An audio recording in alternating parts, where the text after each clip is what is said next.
शादी के तीसरे दिन दुल्हन का निधन, परिवार में पसरा मातम।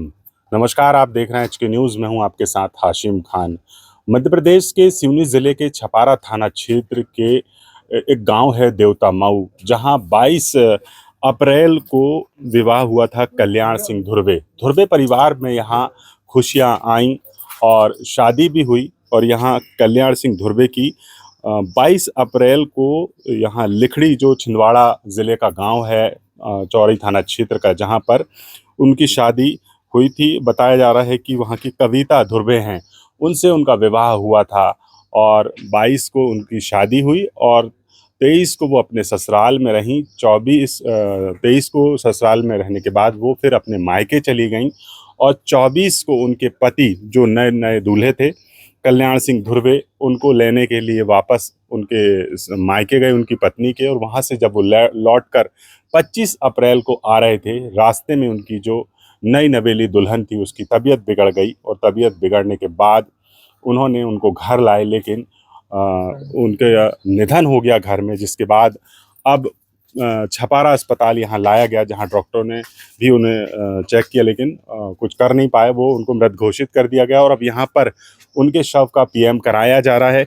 कैसे पूरी घटना हुई और खुशियाँ कैसे मातम में बदल गईं अचानक, इस पर हम चर्चा करेंगे। उनके जो पति हैं और उनके परिवार के लोग हैं और उनकी जो लोग हैं उनसे बात करेंगे। आइए, क्या नाम है आपका और कैसे क्या घटना हुई? कल्याण सिंह धुर्वे। कब शादी हुई थी? पूरी सिलसिलेवार ढंग से पूरी घटना बताइएगा। सर 22 अप्रैल को बारात गई थी, 23 को लौट के आई थी और फिर 23 तारीख को लिवाने के लिए आए रहे। 24 तारीख को चले गए वो। 24 तारीख को फिर हम लोग गए लिवाने के लिए। 25 तारीख को आ रहे थे सर हम। विदा होने के बाद सब बढ़िया, रास्ते में अचानक से तबीयत बिगड़ गई। जी, फिर क्या हुआ? सर उसके बाद फिर घर लाने की कोशिश की, थोड़ी तबीयत सीरियसली थी इनको। फिर रास्ते में सर उनका देहांत हो गया घर आने से पहले जी, अभी कहाँ हैं? अस्पताल लाए थे? जी सर, अभी अस्पताल में है छपारा में। क्या पीएम कराया जा रहा है? जी सर, पीएम कराया जा रहा है। जी, और भी उनके परिवार के हैं, उनकी मौसी हैं। आप आइए ना, ऐसा क्या, कब हुई थी शादी, कैसे क्या हुआ, आपको क्या पता चला इस घटना को लेकर? जी बताइए। दिन गुरुवार 22 तारीख को बारात आई। जी।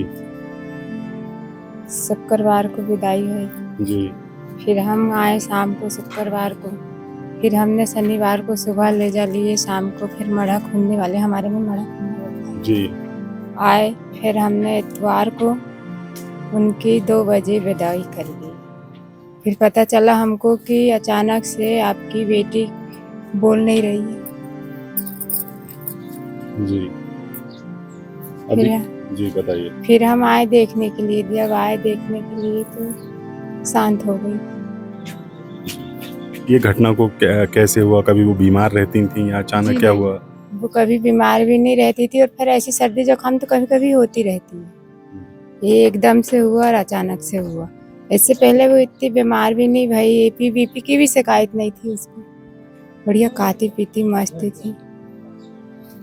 जी बिल्कुल, ये पूरा परिवार है इस घटना से दुखी है। जिस तरीके से इन 4 से 5 दिनों में इस परिवार में खुशियां भी आईं, लेकिन अचानक ये खुशियां मातम में बदल गईं। फिलहाल इस पूरे मामले पर छपारा पुलिस घटना की जांच कर रही है। छपारा पुलिस ने इस मामले पर मर्ग कायम कर लिया है और यहाँ नायब तहसीलदार हैं, उनकी मौजूदगी में यहाँ पर पोस्टमार्टम की तमाम वो कार्रवाइयाँ की जा रही हैं। फिलहाल इस घटना से पूरे इलाके में मातम छाया हुआ है, क्योंकि जिस तरीके से 22 अप्रैल को शादी हुई, 23 को उनकी यहाँ 22 को शादी हुई, बहू आई, फिर इसके बाद मायके गई और मायके से जब पति लेकर लौट रहा था, इसी दौरान उसकी तबीयत बिगड़ी और तबीयत बिगड़ने के बाद उसकी मौत हो गई। फिलहाल इस घटना से इलाके में मातम छाया हुआ है और पुलिस इस पूरी घटना की जांच कर रही है। पोस्टमार्टम रिपोर्ट आने के बाद ही इस घटना में उनकी मृत्यु का खुलासा हो पाएगा, किस वजह से उनकी मृत्यु हुई है। फिलहाल देखना होगा इस पूरे मामले में क्या कुछ पोस्टमार्टम रिपोर्ट में निकल कर आता है। तमाम इस घटना से जुड़ी लेटेस्ट जानकारी के लिए हमारे साथ जुड़े रहिएगा। आगे इसमें जो भी अपडेट निकल कर आएगी वह भी हम आपको दिखाएंगे।